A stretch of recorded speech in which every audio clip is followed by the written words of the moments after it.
everyone, welcome to Mommy's Metal. I'm the mommy, this is my metal.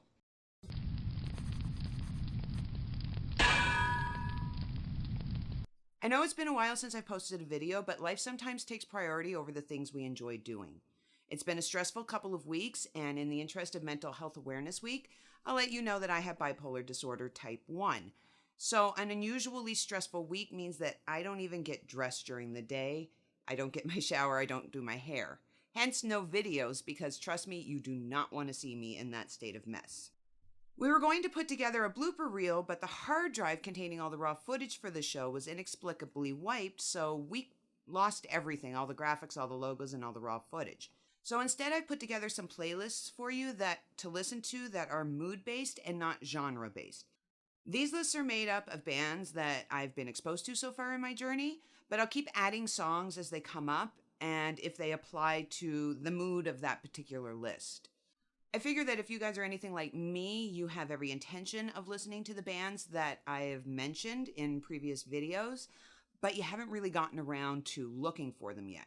So I thought, why not do the work for you? No more excuses. I'll provide you with a short description of each playlist first. Then if you would like to hear more about my disorder, keep watching and you'll get a sneak peek into my real life. Vocals You May Not Understand is comprised of heavy guttural songs. I still don't know the words to a lot of these songs, and some of these songs I know enough about the lyrical content that I don't want to know the lyrics to the songs. I just really sometimes enjoy the heaviness of them, and if it's a band that I've been listening to for a long time, when I finally am able to understand a sentence, I get extremely excited. I was listening to my music yesterday and Blight from Black Tongue came up and I actually understood an entire sentence. And I was so proud of myself. Non-scary metal and non-metal is for those who are just starting their baby steps into the metal world. No deep growls or heavy distortions, just catchy songs that you can sing to. This list may appeal to the non-metalhead more than actual hardcore metal fans. Songs to cry to are for those moments when you just need to have a good cathartic cry. Many of the songs on this list, like Bring Me the Horizon's Don't Go, always make me cry. This, in my opinion, is a healthier way of dealing with the sad emotions that come up in your life rather than bottling it all up and letting it fester and get worse and worse and worse until you find yourself in a depression you can't get out of. Get a good cry. Get it out of your system. Hopefully you'll be able to move on. Aggressive, really angry songs are for those days when the rage inside just wants to take over. As a warning, these songs do contain extremely foul language, and they are not suitable for young listeners. That gives you an idea of the intensity of the anger and the music that may be included on this list. My favorites is pretty self-explanatory. These are songs that either hold deep meaning for me, are attached to specific events in my mind, or I just really love the song. This list will give you some insight into what type of music I'm drawn to within the heavy metal world. Peter's top 10 is also pretty self-explanatory.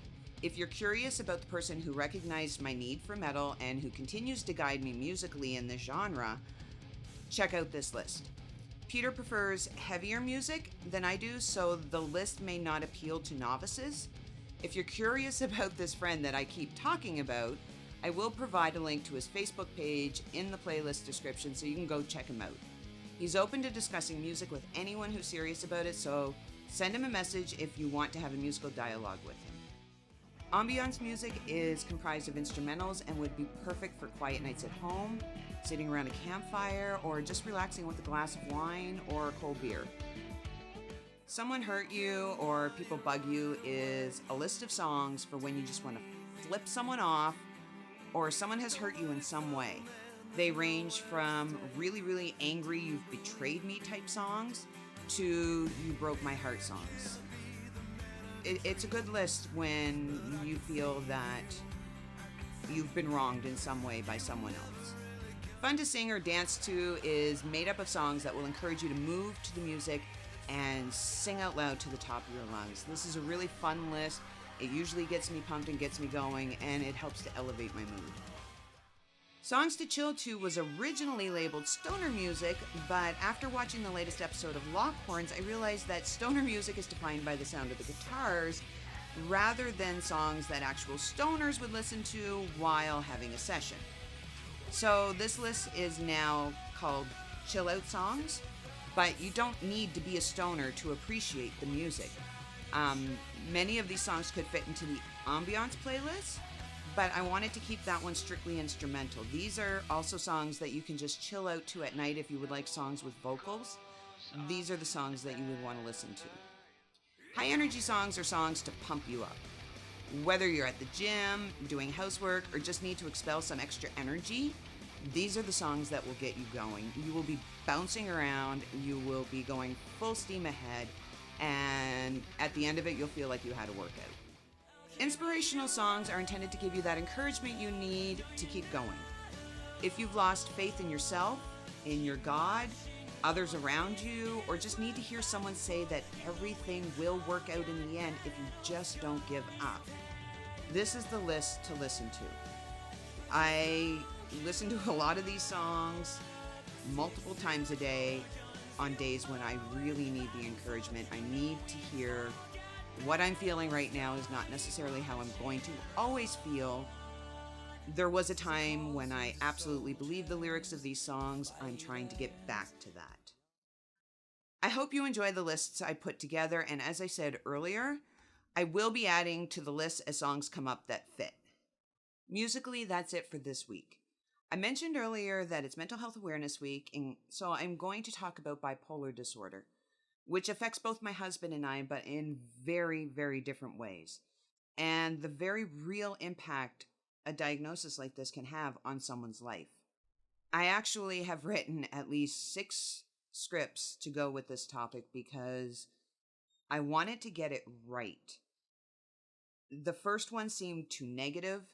The second one came off kind of whiny. The third and fourth one, they were fine, but they didn't feel right, so I'm probably going to wing most of this. It's a subject that I can talk about for hours. I will try to restrain myself for your sanity. But it is something that can deeply, deeply, deeply affect a person and their family and their loved ones. Bipolar 1 generally means that a person is more prone to manic episodes rather than depressive episodes, but we experience both. A manic episode can include behaviors such as these.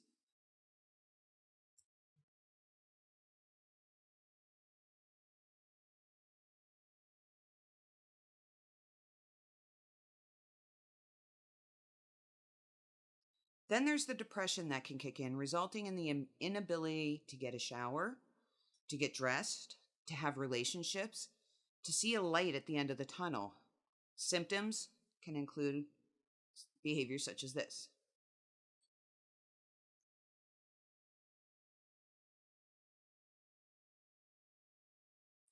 My husband has bipolar disorder type 2, which generally means a person is more prone to depressive episodes, but unlike anything a normal person would feel. We all get sad, we all get depressed, we all know we're going to get over it.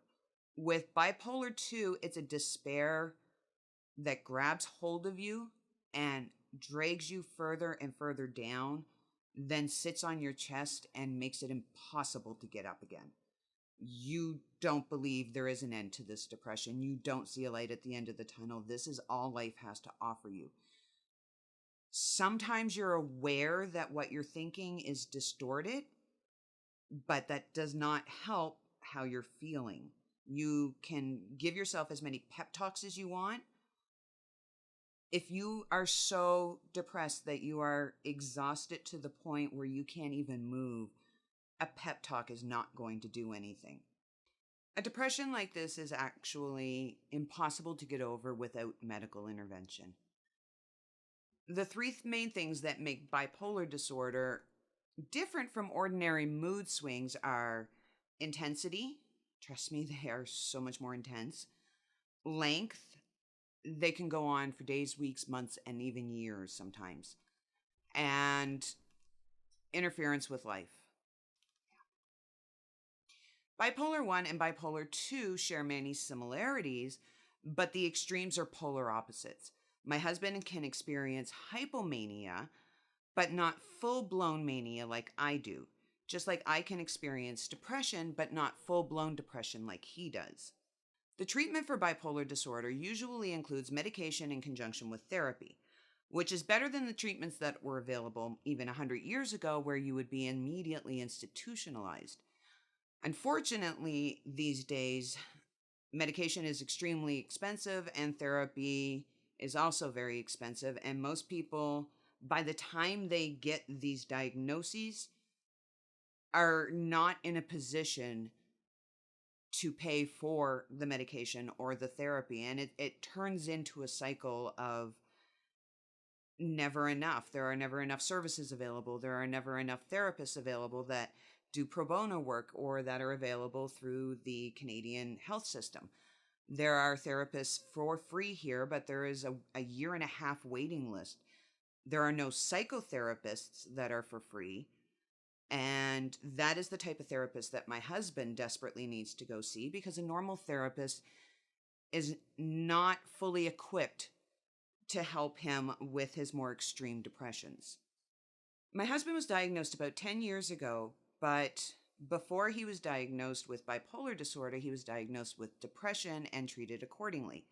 I was pregnant with our fourth child when this all started, and unfortunately, we did not realize that treating someone with bipolar disorder as though they had depression is counterproductive and can actually aggravate the symptoms of bipolar disorder. So for 2 years, as much as we were trying to do the right thing and get the proper medication, get the proper help, the proper therapy, we still had full-time jobs back then. We had the funds that we could go to therapy. We were covered by our employer's work insurance. Nothing seemed to help. When he was finally diagnosed as being bipolar and put on the proper medication, the results were almost immediate. Within 48 hours, he was able to feel more like himself. He certainly wasn't cured, and it wasn't the end of the search for medication. But in that moment, I was so terrified that I would never see him again that I would take it. I would take anything I could get that resembled the man I fell in love with, because this man was not the same person. He didn't behave the same way. He didn't speak the same way. It was terrifying, not only to me, but to him. He had no idea what was going on with himself either. So while we were continuing to work and raise our family, we were trying to figure out this bipolar thing that he suddenly had been labeled with, and educated ourselves as best we could with online information, talking to doctors, going to group therapy sessions, all sorts of different things. In the beginning, we continued to work, raise our family, and try to hold everything together while also dealing with this wrench that life had thrown us. It was incredibly hard. The kids demanded attention, of course. I was focused on keeping my husband alive. He was so depressed that I knew he was suicidal. So it was a give and take with the kids need my attention, but my husband needs my attention. That was the 2 years before he was fully diagnosed. Once he had his diagnosis, he got on the proper medication, went back to work, and almost immediately lost his job. They did not cite the bipolar disorder as being the reason for the job, of course, but we all know that's what it was. They foresaw future absences. They probably foresaw future lengthy absences. Rather than deal with that, they decided to let him go, and there really wasn't anything we could do about that. At that point, I was already on disability for depression. I did not know that I had bipolar disorder as well, but that is also when my bipolar symptoms started rearing their ugly heads. I became addicted to gambling online. I basically financially ruined us at one point, and we scraped and worked really hard to get over that. I am proud to say that it's been at least 5 years, I believe, 4 or 5 years since I've even touched a gambling site. I've gone to our local casino and I'm not even tempted anymore. So that's a really, really good thing. But at the time, it was devastating. And I knew it was wrong the whole time, but I couldn't stop myself. As I was doing it, I was continuously having the argument in my head, this is wrong, this is stupid, you're wasting money, the kids need this. It didn't seem to make a difference to me. I did go to group sessions, many group sessions, and by talking with counselors and by talking with other people about it, I was able to finally kick it. A couple of years went by. My husband had gotten a new job by this point, and things were going well. We were rebuilding our life. We thought we had a hold on this disorder. We thought we understood all the effects of it, the triggers and the warning signs, and how to avoid them. He was doing excellent at his job. He was again on the fast path. He is a highly intelligent individual with good leadership skills. So whenever he would get a job, he was immediately put in charge of a group or other people or a special assignment or something like that. Unfortunately, after a couple years, he had another severe episode, which put him on disability again, and he ended up losing that job as well. His doctor told him it was time to stop trying to work because the cycle of finding a job, excelling at the job, having a crash hit out of the blue, losing the job or missing time, having anxiety about the time that you've missed, going back, making stupid mistakes because this is what bipolar does to your brain. It makes it really hard to think. It makes it really hard to concentrate.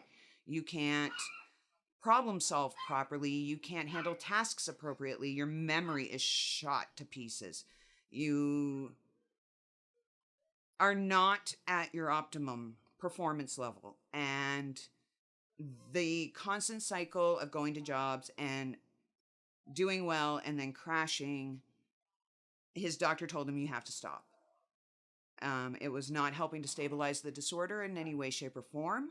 It was actually making it worse. So we're both now on disability with 5 kids. I do have a 3-year-old. After my 4th child was born, I got a surprise 6 years later, and my son was born, and he was the best surprise I've ever had. It does make it harder. I wouldn't trade any of them for the world. I love them dearly. But it is really hard to try and deal with your own disorder and your own issues while also trying to be a good role model, trying to exhibit appropriate behavior because they're going to imitate you. I have rage issues. Some people with bipolar disorder type 1, when they get manic, they get very euphoric. Some people even get a God complex. I tend to I hulk out. I tend to get very ragey. I tend to get irritated at the smallest thing. I get very overwhelmed. This is not a behavior I want to pass on to my children. Some of them have been diagnosed with their own disorders. I have one child on the autism spectrum. I have one child that we thought was ADHD, and it turns out she's just a genius who is incredibly bored and has so many thoughts going on in her head that she can't contain them. This can be just as debilitating as having a learning disability at times because there are no programs for children who are so intelligent that they outrun their classmates or they're so far ahead of their classmates. Having this level of intelligence, also, there's give and take in everything. This child has very poor social skills. So getting along with other children her age is a real struggle for her. Since they have parents who have scoured everything they can get their hands on about mental health, fortunately, we are able to help them. We are able to identify if they're having normal kid issues or if this could possibly be something more and follow up with the appropriate doctors. Because of the risky behavior, as was indicated on the symptom list for bipolar 1 disorder, we pretty much drove ourselves into poverty. And now that we're both on disability, there is absolutely no way that I foresee getting out of this situation. Yes, we are responsible for the actions that landed us here, At the same time, though, a lot of those actions were fogged over, at least the consequences of those actions were fogged over, if you will. What people don't understand, and what a lot of this, or where a lot of the stigma comes from, is they see you behaving irrationally. They see you making poor choices. And then it's almost like, haha, you got what you deserved. You're in this situation because you went on a giant shopping spree and bought your children all new clothes because they needed them. Now you can't afford groceries. It's always a give and take. We went from being able to plan small activities to do as a family to visiting food banks for the very first time last year. Now I rely on them on a weekly basis just so that my kids don't starve.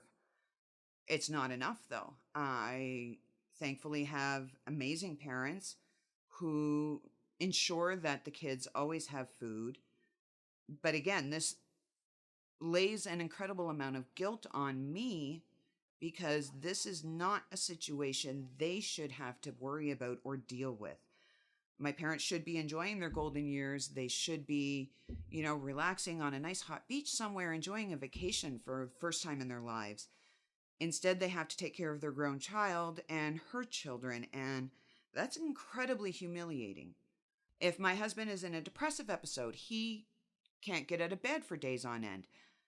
We try to keep a lot of these things from the kids as best we can, but of course they're going to notice if dad can't get out of bed for 2 weeks on end, or if mom's constantly yelling more than usual, or if she's dipping into the bathroom and coming out with red eyes because I'm having one of those days where I cry every 10 minutes because everything seems so hopeless, but I can't give up because I understand I have children and they deserve to have my full attention as best they can. Our house is a disaster, both cosmetically and structurally, because more times than not, we're apathetic about it. We're overwhelmed by the mess, or we simply don't see it. There is a genuine fog that clouds your vision and grays everything out. If you watch The Unbreakable Kimmy Schmidt on Netflix, there is an episode in season 2 where one of the characters takes her child's medication that is supposed to help him calm down and not be so hyperactive. They portray the effects of taking this medication as her world goes gray. Everything is lifeless. Everything is calm and serene. And that's not far from the truth. My loved ones would come to my home and complain to me about the mess and criticize and, tell me that I need to do something. I need to get off my butt and I need to go. And what they didn't understand is I didn't care. There are too many times that I just don't care. And if the house is a mess, so be it. If on the weekend my kids are running around in their PJs all day, so be it. I don't care. As long as it doesn't hurt them, I will be a lot more permissive than I normally would. If I'm in a manic phase, they don't get away with that stuff. It all depends on what state of mind I'm in. Do the kids suffer because of this? To an extent, yes. If we're both depressed, neither one of us can get up in the morning and make sure they get off to school, so they miss excessive amounts of days at school. That's on us. I certainly don't blame my 10-year-old for not being able to get herself up in the mornings to go to school, which she doesn't want to do anyway because she's bored out of her mind. We also have a lot of struggles with the kids regarding school, and sometimes we don't have the energy to fight with them. And do they get away with it? Yeah, sometimes they do. If I'm having an off day, fend for yourself at supper time. There's cereal, there's sandwiches, there's soup, there's always canned goods.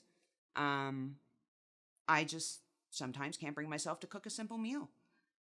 Memory loss is an issue that plagues both of us, so if an appointment or event is not written on the kitchen calendar, as far as I'm concerned, it doesn't exist. We will miss it, and no one will ever be the wiser.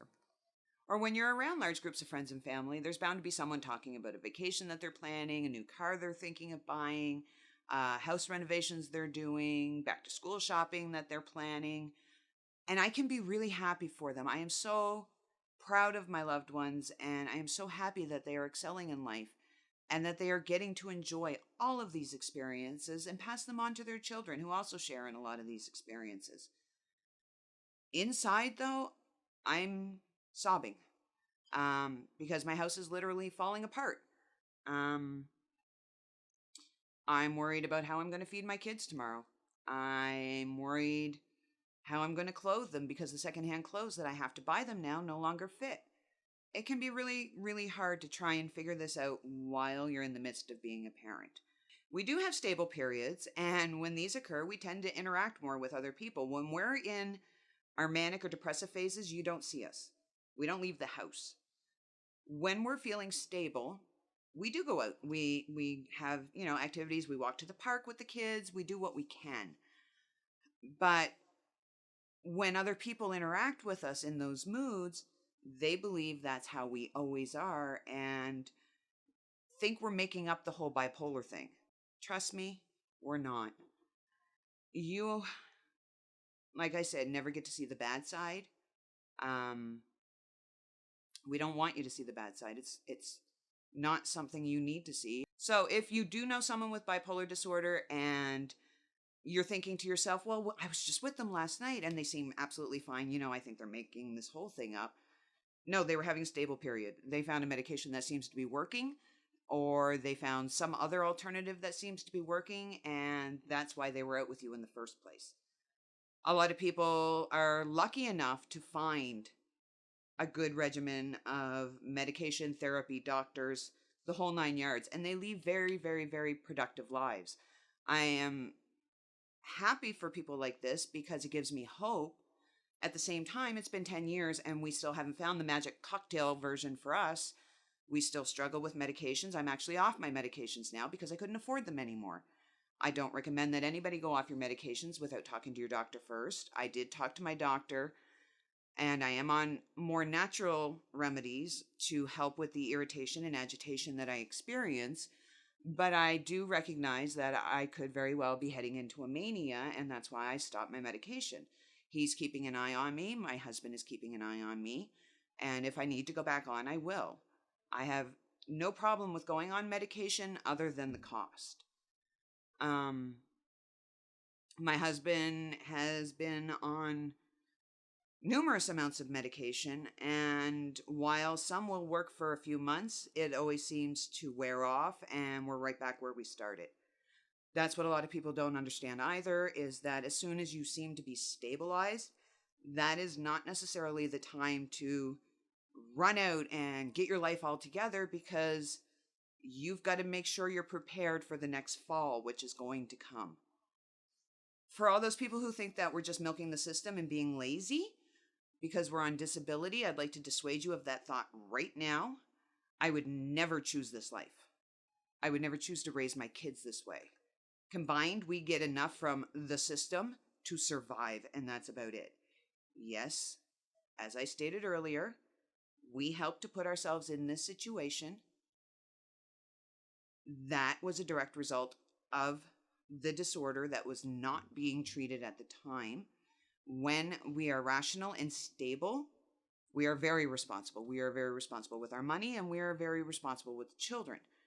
When one of us or both of us are unstable at the same time, or even if it's just one of us, everything can go down the drain in an instant. My husband would love to go out and get another job. He is, like I said, a highly intelligent individual, and he's wasting away at home, in my opinion. But not many employers are willing to give you the month of February off so that you can go into the hospital. That is your known trigger period of time when you do end up in the hospital, so that you can reassess your medication, probably come off all the ones that you're currently on, and try a whole new batch of different ones. Or maybe you need electric shock therapy. Employers don't look for individuals that they have to give time off to, because that's not the point of a business. This is why when a lot of people say, you could go out and get a job and be in a better boat. No, we could go out, get a job, lose our disability, and then be left with nothing. and we have close to nothing as it is, so it's not a risk I would be willing to take. It is heartbreaking, though, to hear your children talk about things that they know they can't have. And it's heartbreaking to have to tell your child that their birthday party has to be canceled because there are no funds to do anything. It does make you more creative, though. You'd be surprised at the different kinds of meals you can make from the items you get from a food bank, although there typically is never any meat. And the food banks in my city actually have all closed due to a lack of resources. They're opening one main food bank, and that's it for the entire city. We were not getting very much to begin with, so I'm concerned that now we are going to be put in an even more precarious predicament. I'm currently in a sane phase. Yeah, I'm very fidgety, but I am currently in what I call a sane phase, but this doesn't mean I can immediately fix my situation. The damage has been done, and now it's a matter of trying to dig yourself out. I think having this disorder also helped make me a more generous person. I know I keep saying how little we have, but if I have something that someone else absolutely needs, I don't hesitate. I will give it to them. I know what it's like to need something and be too embarrassed or humiliated to ask. If somebody in your life has depression or bipolar disorder, all they want from you is your support. And that doesn't necessarily mean throwing money at them. That means understanding if they have to cancel an appointment with you or cancel a date with you. That means that if they tell you they're so riddled with anxiety and depression that they can't leave bed, go pick them up a coffee and go join them at the house. Sit on the bed with them and watch Netflix or something. Just keep them company. Not everyone wants to talk to anybody else when they're like that, but just having people around who unconditionally support and love you can sometimes be enough to get you through the day. And that's what this disorder teaches you also, is that you have to take it day by day. You never know what kind of mood you're going to wake up in, and you never know what kind of mood you're going to go to bed in. I think that's also why I enjoy doing this show so much. We haven't had a date night in years, so my usual attire are t-shirts, jeans, hoodies in the winter, whatever. I don't wear makeup as a general rule. My hair is usually flipped up in a ponytail. This show gives me something to dress up for. If I want to tape, I have to get a shower. I have to do my hair. I have to put on makeup. I get to wear my pretty clothes again. I get to wear jewelry. These are not things I do on a normal basis, and it does elevate your mood to be able to do things like that. I also love talking about the music that came along during the worst mania I have ever experienced. That was last summer. I was exposed to the metal music, and it immediately resonated with me because it is very aggressive. It is very brutal, if you will. And internally, I'm a very brutal person, apparently. I don't manifest that on the outside. I certainly don't treat my children that way. I don't hit them. I don't beat them. I don't abuse them in any way, shape, or form. I restrain a lot of that anger and a lot of that irritability because that is not only the right thing to do, but I love my children. I would never want to do that to them. The rage, though, does build up. And during my mania last summer, I was having a really, really hard time expelling that rage. Metal came along and it helped so much. I could go outside because it was summertime. I could go outside. I could listen to the music. I could just allow the anger to come through, go into the music, and then move on. The metal that I listen to may not always be technically or lyrically perfect, but it speaks to me in a primal way that gets me through a lot of my days, especially days that I want to give up. I was having a really hard time last week, and I posted on Facebook that I just felt like the world was caving in on me. I had gotten to the point where I was ready to give up, and my friend asked me if I'd been listening to music, which, thank you for not asking if I was off my meds, because that is something bipolar people absolutely hate. If our mood suddenly changes, it doesn't mean we're off our meds. If our mood suddenly changes, it doesn't mean we're having an episode. We get sad, we get happy, we get mad. We have normal emotions as well. If you really want to know if someone is having an episode, you'll probably have to go to their home because you won't see them at work. You won't see them out and about town. They'll be curled up at home unless it's a manic episode and then they're the life of the party. Manic episodes are incredibly fun. Manic episodes can be very productive. You don't need sleep, or at least your body doesn't think you need sleep.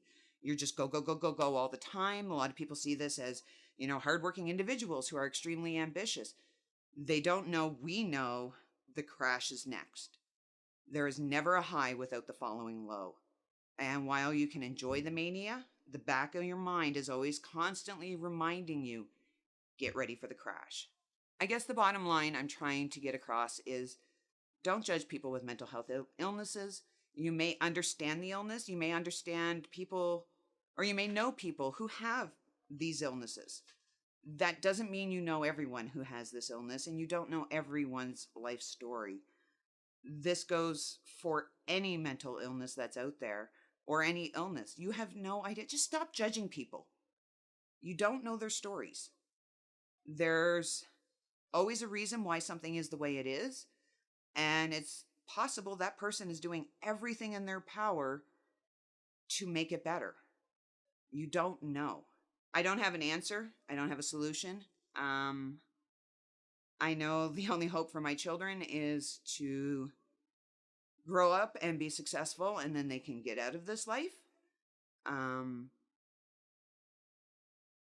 It can be really hard, though, to teach your children good work ethic when they don't actually see you following through.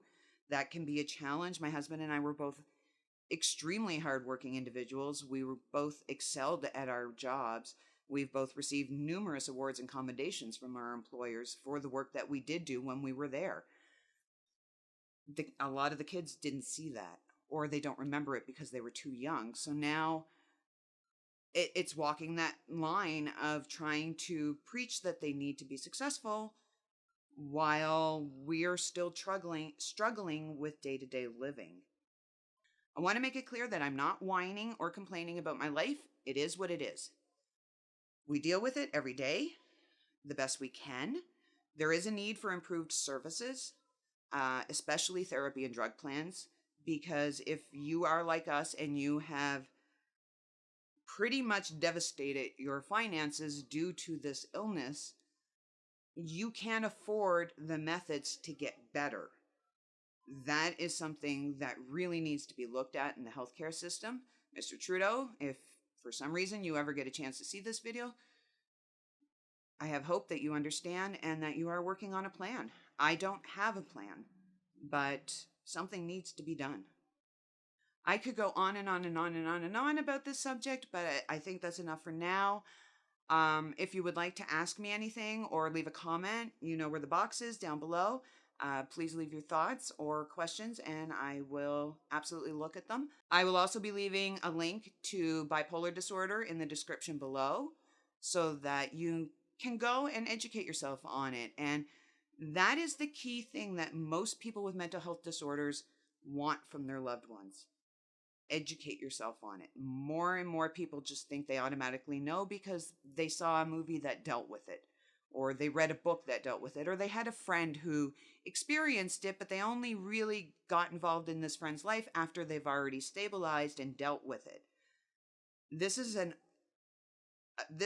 issue stays with you your whole life. You're always going to have ups and downs, and it takes a really strong friend to be a friend to someone with mental health issues because they can get annoying. I do get annoyed with my husband. I do tell him to get over it, even though I know it's not something he can get over. And usually I do apologize and we work on dealing with whatever it is that's bothering him, or vice versa. I'll be having an extremely agitated day. He knows all I need is 20 minutes with my music alone, nobody calling mommy. And that should help me recharge enough so that I can actually interact with the family without being this big monster. So please educate yourselves and learn how to support your family or friends. They will appreciate it more than you could ever believe. That's it for this week. I really hope you enjoyed this episode. If you did, please click the thumbs up, share it with your friends, and subscribe if you haven't already. I'll see you next week, and I'd like to wish all the mothers out there a happy Mother's Day. Bye.